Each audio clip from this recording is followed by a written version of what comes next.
শেক্সপিয়ারের বিখ্যাত novel Romeo Juliet, সেই জুলিয়েটের বাড়ির আদলে এই বাড়ির ঝুল বারান্দা। পুরো বাড়িটা দেখলে মিল পাওয়া যায় কলকাতার শ্বেত পাথরের তৈরি ঐতিহাসিক ভিক্টোরিয়া মেমোরিয়ালের সাথে। আবার ঢাকার আহসান মঞ্জিলের সাথেও রয়েছে অনেক মিল।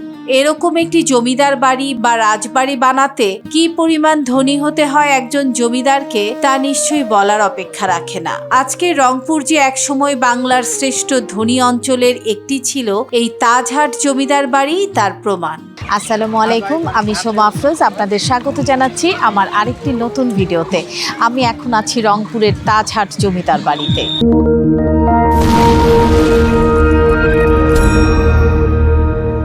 রংপুর গ্র্যান্ড প্যালেস হোটেলে উঠেছি আমি।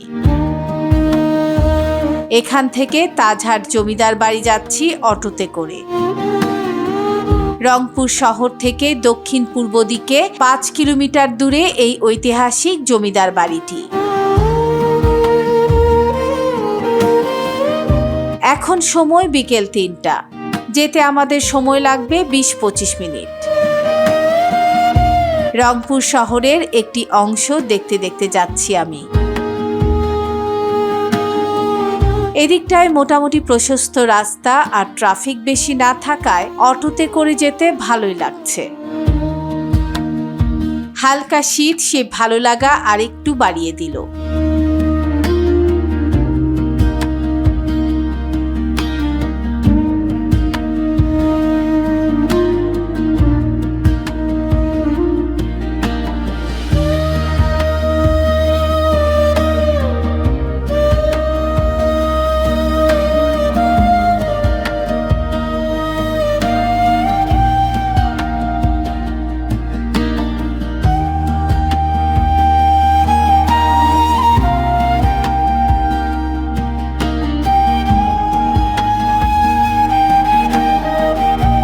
চলে এসেছি তাজহাট জমিদার বাড়ির সীমানায়।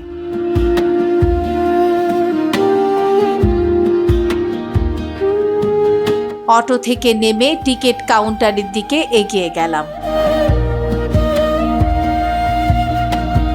টিকিট মূল্য লেখা আছে জনপ্রতি 30 টাকা।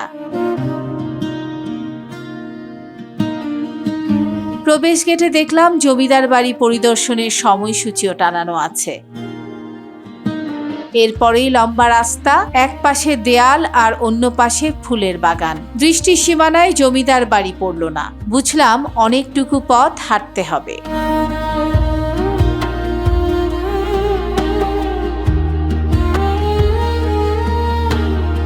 এবার একটু দূর থেকেই দেখতে পেলাম তাজহাট জমিদার বাড়ি।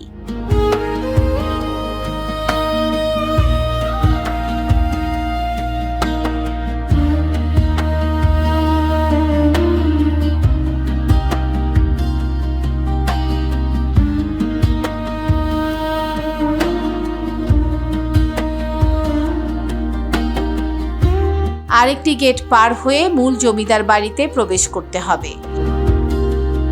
জমিদার বাড়ি যত কাছে যাচ্ছি চোখের সামনে ধরা পড়ছে এই বাড়ির জৌলুসতা। বাড়ির সামনেই ফোয়ারা আর সাজানো বাগান।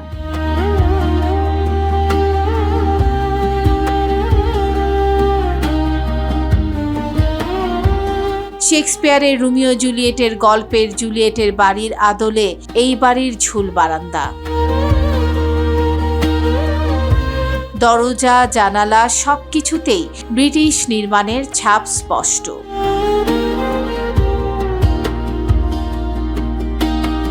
ইতিহাস থেকে জানা যায়, প্রাচীন রংপুরে একসময় ব্যবসা হতো হীরা, মানিক আর জহরতের। বিক্রি হতো নামি দামি হীরা, মানিক, জহরত খচিত তাজ বা টুপির। এই স্বর্ণ ব্যবসা শুরু করেছিলেন মান্নালাল রায়, যিনি সুদূর পাঞ্জাব থেকে রংপুরের মাহিগঞ্জে এসেছিলেন ব্যবসায়িক উদ্দেশ্যে। সেই মান্নালাল রায়ের হাত ধরেই মাহিগঞ্জে বসত জমজমাট তাজের হাট। সেখানে পাওয়া যেত রাজা বাদশার চাহিদা অনুযায়ী অনেক মূল্যবান তাজ বা মুকুট। সেই তাজ বিক্রির হাটই সময়ের পরিক্রমায় প্রসিদ্ধ লাভ করে তাজহাট নামে। সেই নাম অনুসারেই এই জমিদার বাড়ির নাম তাজহাট জমিদার বাড়ি। তাজহাট জমিদার বাড়ি, রংপুর। যে জমিদার বাড়িটি তৈরি করতে সময় লেগেছিল 10 বছর। জমিদার বাড়িটি নির্মাণ করেছিলেন মান্নালাল রায়ের বংশধর রাজা গোবিন্দলালের পুত্র গোপাল লাল রায় বা জিএল রায়, যিনি পরাক্রমশালী শাসক হিসেবে ঊনবিংশ শতাব্দীতে বৃহত্তর রংপুর শাসন করেন। তার শাসনামলেই 10 বছর অর্থাৎ 1908 সাল থেকে 1917 সাল পর্যন্ত বিভিন্ন নকশা ও কারুকাজ খচিত এই ভবনটি নির্মাণ করে প্রায় 2000 নির্মাণ শিল্পী। 76.20 মিটার দৈর্ঘ্যের এই ভবনটি নির্মাণে ব্যবহার করা হয় বিদেশি সাদা মার্বেল পাথর। এতে নির্মাণ ব্যয় দাঁড়ায় তৎকালীন সময়ে প্রায় 1.5 কোটি টাকা। জমিদার বাড়িটি লাল ইট, শ্বেত পাথর ও চুনা পাথর দিয়ে নির্মাণ হওয়ায় দেখতে খুবই চমৎকার। 4 তলা বিশিষ্ট বাড়ির ভেতরে রয়েছে অসংখ্য কক্ষ, গোসলখানা ও অতিথি শয়নশালা। জমিদার বাড়ির সম্মুখভাগ 76 মিটার। সাদা মার্বেল পাথরে তৈরি প্রশস্ত কেন্দ্রীয় সিঁড়িটি সরাসরি দোতলায় চলে গেছে। সেখানে 2টি বড় কক্ষ বর্তমানে ব্যবহার হচ্ছে জাদুঘর হিসেবে।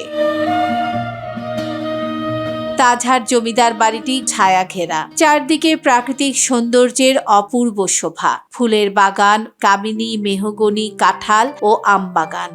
জানা যায় 1947 সালে ঐতিহ্যবাহী এই জমিদার বাড়িটি পরিত্যক্ত ঘোষণা করে 55 একর জমি সহ এগ্রিকালচার ইনস্টিটিউটকে দেয়া হয়। এরপর 1984 সালের 18 মার্চ বাড়িটিকে সুপ্রিম কোর্টের হাইকোর্ট ডিভিশন হিসেবে উদ্বোধন করেন।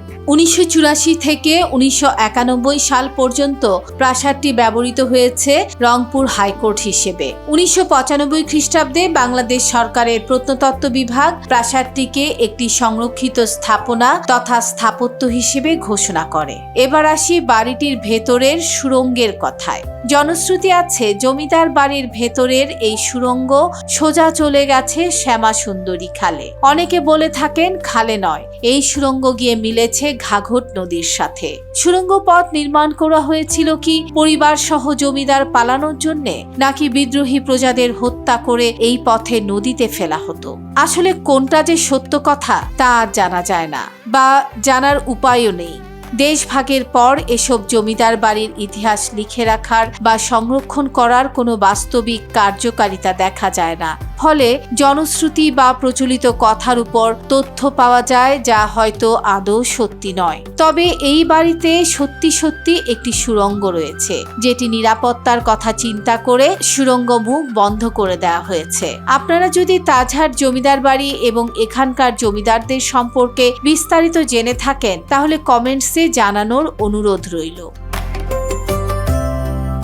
আমার আজকের ভিডিও এখানেই শেষ করছি। ভিডিওটি ভালো লাগলে লাইক, কমেন্ট, শেয়ার করতে ভুলবেন না। যারা আমার চ্যানেলটি সাবস্ক্রাইব করেছেন তাদেরকে অনেক অনেক ধন্যবাদ। আর যারা এখনো আমার চ্যানেলটি সাবস্ক্রাইব করেননি তাদেরকে অনুরোধ জানাচ্ছি, প্লিজ আমার চ্যানেলটি সাবস্ক্রাইব করুন, বেল বাটন প্রেস করে রাখুন যেন নোটিফিকেশন পাওয়ার সাথে সাথে ভিডিও দেখতে পারেন। সবাই ভালো থাকবেন, সুস্থ থাকবেন। খোদা হাফেজ।